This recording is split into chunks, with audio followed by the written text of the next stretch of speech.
disappointing until I reflected that the profundity was, of course, in the work of art.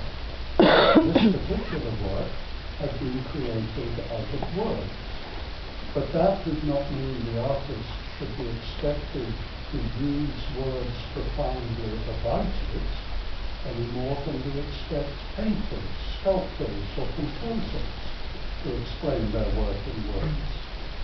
The intention of the artist is a fact of mental life which is not susceptible of being represented in words or interpreted. It resides nowhere but in the work itself. To think of an artist like my patient as an investigator would have seemed strange to Freud. In The Question of a Weltanschauung, the last of the new introductory lectures on psychoanalysis, he wrote that the three powers which might dispute the position of science were philosophy, religion, and art. Of these, he said, art does not seek to be anything but an illusion. It makes no attempt at invading the realm of reality. Yet Freud called The Brothers Karamazov the most magnificent novel ever written, and said, before the problem of the creative artist, analysis must, alas, lay down its arms. This acknowledgement contains an implication of warfare between art and psychoanalysis, which reveals the ambivalence behind Freud's admiration. Taking up arms himself, Freud attacks Dostoevsky for a narrow nationalism, submissiveness to the authority of state and church. Quote, Dostoevsky threw away the chance of becoming a teacher and liberator of humanity and made himself one with their jailers. The future of human civilization will have little to thank him for. As a gift to humanity, the most magnificent novel ever written is evidently not worth much. No surprise if Freud thinks art is nothing but an illusion. My patient, on the other hand, did consider art as a form of investigation. Melanie Hart has shown how Titian, in his painting The Playing of Marsyas, here, also sees the artist as an investigator.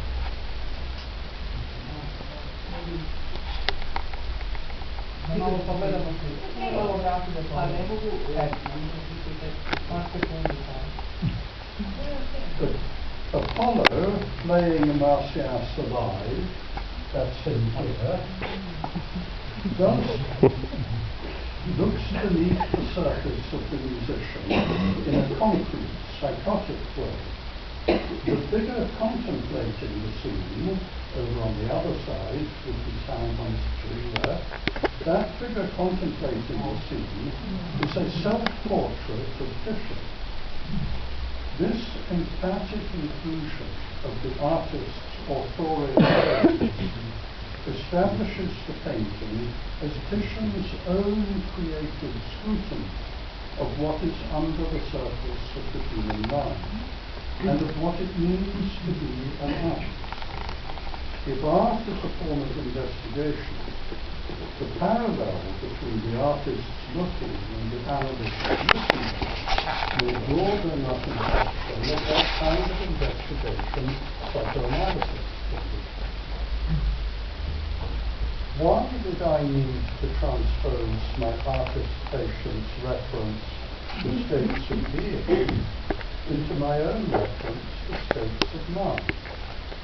My mistake reveals a desire, like Freud's when faced with Michelangelo's Moses, to be dealing with aspects of mental life that I could interpret. The phrase states of being seems to encompass all levels of a person's subjectivity, including those experiences of self that cannot be put into words. I had resonated momentarily to this before unconsciously altering it to states of mind. This phrase, by contrast, connotes for me those aspects of a person's intellectual and emotional condition that do have a way of getting to work.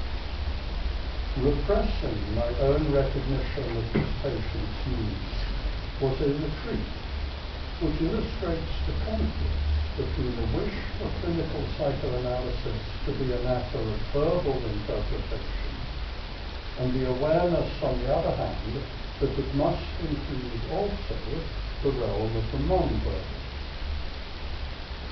Some analysts insist that verbal interpretation is the unique therapeutic activity of psychoanalysis.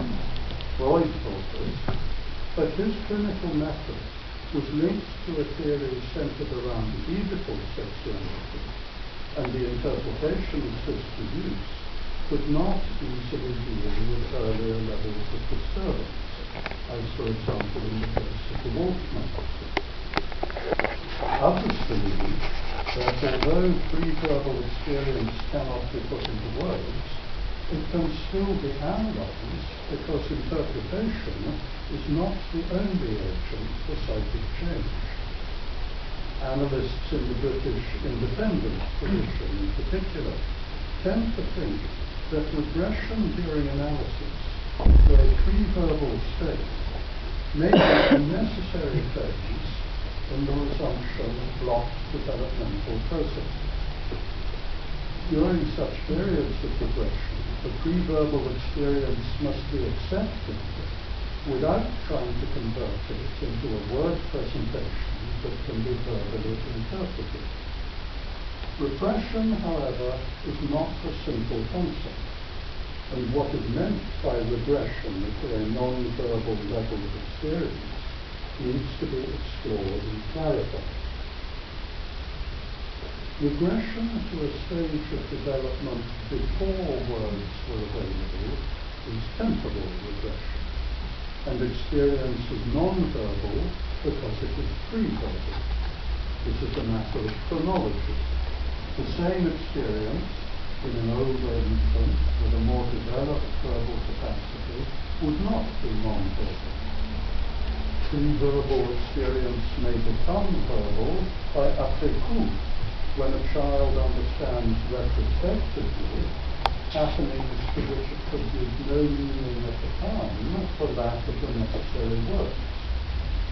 But temporal regression is not the only form of regression. There is also what Freud called formal regression. In dreams, logical relations between one thought and another have no place. Different bits of mental content appear in various disguises, but the way in which one is related to another cannot be represented. This constitutes regression as regards the formal aspects of thinking. Without logical connections, the verbal articulation of meaning becomes impossible. Formal regression thus leads to an area of experience which is incapable of being put into words, but not because it belongs to a pre-verbal stage of life. A psychic domain which by its nature is not structured to allow of verbal representation is present in everyone, adult as well as infant. This aspect of experience is unverbalizable in principle. It will not go into words because it will not, so to speak, go into thought in the first place. After a long silence at the beginning of the session, a patient said he felt as though he were in a straitjacket, and however much he struggled, he could not convey anything to me. This was a man in his 40s, very successful in a responsible managerial job, but for whom emotional communication with others was very difficult. The situation between us was painfully familiar. We had labored with its transference significance for a long time, and his words made me feel rather hopeless and exhausted. Despite all the analytic work, no progress. Listening inwardly to my reaction, I thought he was leaving me to suffer the same thing that he was feeling. And I said that he might want me to know the same hopeless impossibility of communicating as he did. He said he probably did want to impose the same feeling on me that he had. I said he wanted to put me into the same straitjacket. He said yes. I had the thought at this point that we were getting too articulate. What we were saying seemed true enough, but the fact of putting it into words felt false.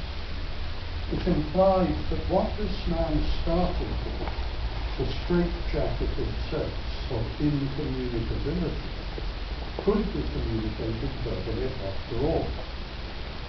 At this moment, it felt as though the verbalizing were a denial of the reality that there was something which could not be put into words. I therefore said nothing more. After further silence, the patient said that coming to see me was like being in a box. I was on the other side of one wall of the box, but nothing could pass through the wall. What came to my mind then was not words, but this. You may recognize the painting by Francis Bacon. I remained silent. Later the patient said he would like to have asked his father when he was young, why does it have to be like this? I asked if he knew now what he would have been thinking of if he had said that. He answered, oh yes, the lack of contact with anyone, the complete absence. I said then that we could see something about the nature of the straitjacket. He longed to be able to express that question and to believe that his father or I could give an answer that would mean something to him. But the very thing he was trying to ask about, the total absence of contact, made it impossible for words between us or between him and his father to have any meaning. The French analysts, César and Sarah Botella, have made a study of the role in analysis of experience that cannot be verbally represented. At certain times in analysis, there may be a regressive movement in a patient's mind in the sense of formal, not temporal regression, into a realm where representation has no place.